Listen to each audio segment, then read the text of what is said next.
La Inquisición lo usaba en silencio. Nadie hablaba de él, porque quien lo sufría no sobrevivía para contarlo. Sus métodos eran brutales, sus nombres susurros en la oscuridad, secretos que el tiempo intentó enterrar. Pero hoy desenterramos la verdad. Abrimos las páginas más oscuras de la historia para revelar los tormentos, los juicios y las ejecuciones que la Iglesia Católica prefirió olvidar y que los libros de historia han evitado contar. Pero lo más aterrador no era solo lo que hacían, sino cómo lograron borrarse tan eficazmente de la memoria colectiva. Y si te dijera que muchos de los registros que documentaban estas atrocidades fueron sistemáticamente destruidos o alterados, la Inquisición no solo buscaba castigar la herejía, buscaba el control absoluto, el silencio. Sus inquisidores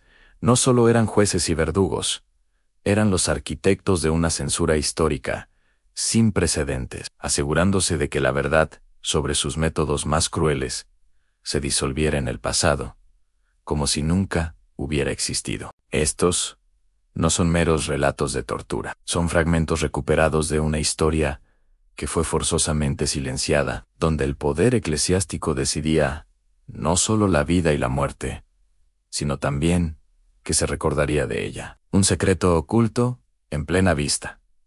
La historia misma fue su última víctima. Para comprender la magnitud de su oscuridad, debemos remontarnos a sus orígenes. La Inquisición no surgió de la noche a la mañana como una maquinaria perversa. Fue un instrumento forjado en el crisol de la fe y el miedo. Nació oficialmente en el siglo XIII, bajo la égida de la Iglesia Católica, con el propósito declarado de combatir la herejía y salvaguardar la pureza de la fe cristiana. Europa era un continente convulso, plagado de luchas de poder, supersticiones y diversas interpretaciones religiosas. En este escenario, la Iglesia buscaba consolidar su autoridad y uniformar la creencia, viendo en cualquier desviación una amenaza directa, no solo al dogma, sino al orden social entero. El miedo a lo desconocido, a la disidencia y al castigo divino, fue el combustible que encendió esta hoguera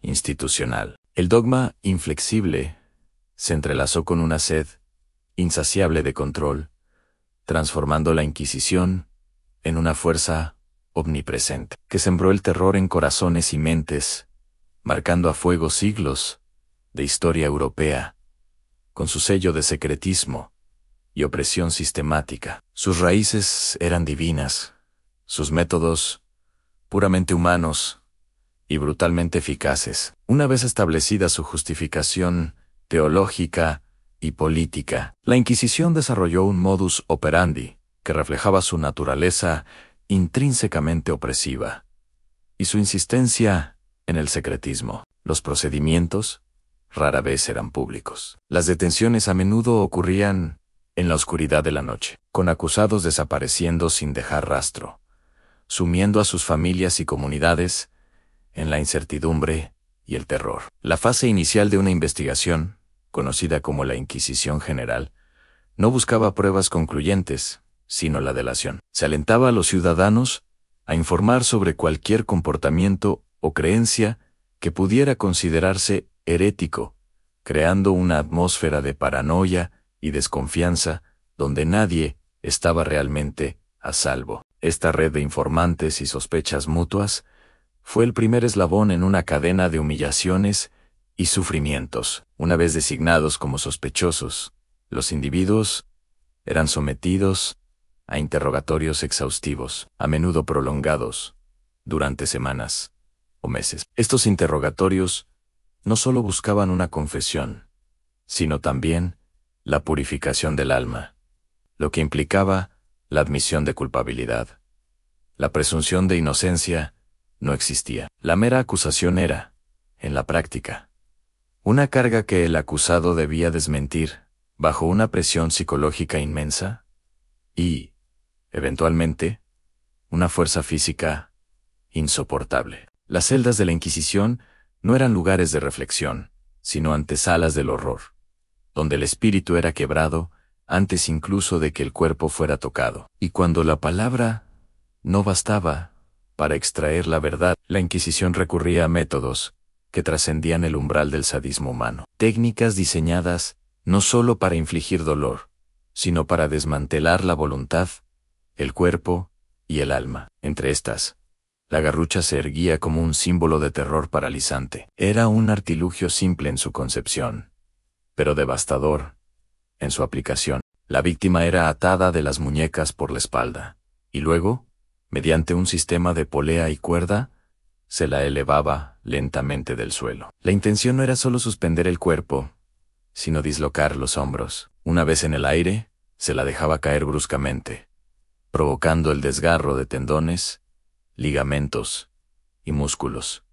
Una agonía penetrante que recorría cada fibra del ser. A menudo, se ataban pesas adicionales a los pies para aumentar la tracción y acelerar el daño. El grito de la víctima resonaba en las cámaras de tortura, un eco de desesperación que rara vez era escuchado fuera de esos muros. El dolor físico era inmenso, sí, pero el terror psicológico era quizás aún mayor.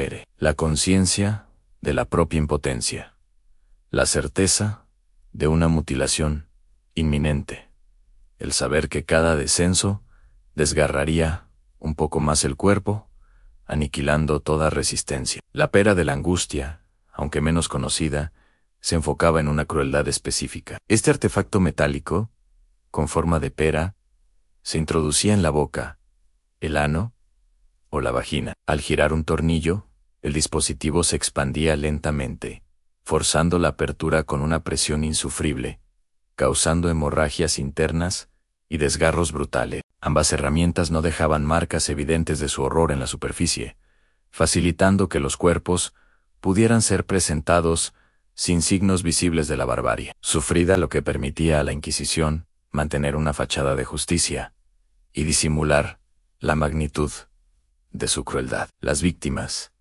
quebradas en espíritu y cuerpo, solo deseaban el fin del tormento, y la confesión, por falsa que fuera, se convertía en el único camino hacia una paz ilusoria. Pero la garrucha y la pera de la angustia no eran los únicos instrumentos en el macabro repertorio inquisitorial. Entre los métodos más infames y deshumanizadores se encontraba el potro, una mesa de tortura que se erigía como una encarnación del tormento metódico. Su diseño era engañosamente simple, una estructura alargada, a menudo de madera, a la que se ataba a la víctima por las muñecas y los tobillos. Lo que venía después era una progresión calculada del horror. Mediante un sistema de palancas o rodillos, el cuerpo de la persona era lentamente estirado. Los gritos iniciales daban paso a gemidos ahogados a medida que las coyunturas empezaban a ceder. Los ligamentos se estiraban hasta el punto de ruptura.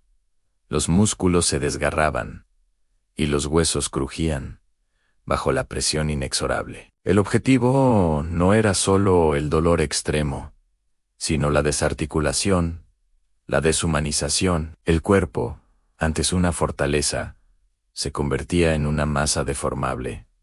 Cada articulación, un punto de entrega. A veces, para intensificar el calvario, se aplicaban objetos punzantes o brasas ardientes en las heridas abiertas que surgían del estiramiento. Otra variante conocida como el desgarro no era una única máquina, sino un conjunto de prácticas diseñadas para arrancar carne o tejido, como las tenazas candentes utilizadas para desprender trozos de piel, o los punzones que se clavaban bajo las uñas, extrayéndolas lentamente, una agonía que podía durar horas. Los inquisidores, con una frialdad perturbadora, observaban cada contracción, cada lágrima, cada súplica, registrando meticulosamente las respuestas, buscando el momento preciso en que la voluntad de la víctima se quebraría por completo. No importaba la inocencia, solo la confesión. Y estas máquinas infernales estaban diseñadas para garantizarla.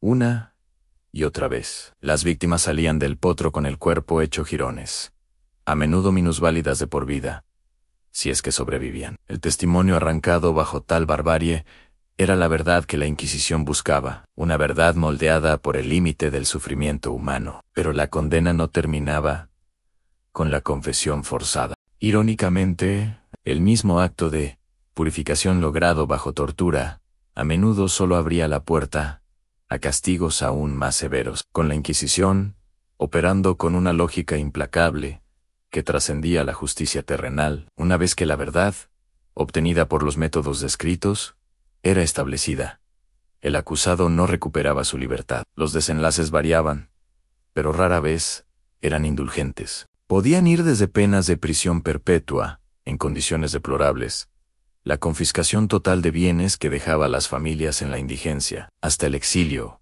o la penitencia pública, que desacreditaba a la persona de por vida. Sin embargo, la cúspide de la brutalidad inquisitorial, el espectáculo que grababa su poder a fuego en la psique colectiva, eran los autos de fe. Estos no eran juicios secretos, sino ceremonias públicas y masivas, cuidadosamente orquestadas para infundir temor y reafirmar la autoridad de la Iglesia y del Estado. En una plaza central, bajo la atenta mirada de miles de personas, desde el pueblo llano hasta la realeza y el clero, los condenados eran exhibidos, vestidos con sanbenitos infamantes, a menudo pintados con llamas o demonios, marchaban en procesión, sufriendo la humillación ante sus vecinos, amigos y familiares. Aquellos designados para la pena capital eran entregados al brazo secular a autoridades civiles, ya que la Inquisición, astutamente, se distanciaba de la ejecución directa para mantener una fachada de no derramar sangre. Pero la intención era clara. Relinquir al condenado al poder civil significaba la quema en la hoguera, el hedor a carne quemada, los gritos de agonía y el crepitar de las llamas se convertían en una advertencia visceral para todos los presentes. Era una demostración de poder absoluto, un teatro del horror cuyo propósito era aplastar cualquier atisbo de disidencia o pensamiento heterodoxo, dejando una huella imborrable de terror y sumisión en el corazón de la sociedad, un mensaje claro de lo que sucedía a quienes se atrevían a desafiar el dogma. Este meticuloso teatro de la crueldad y el silencio no fue casualidad. La Inquisición, con su poder y su influencia, se aseguró de que estos horrores permanecieran ocultos.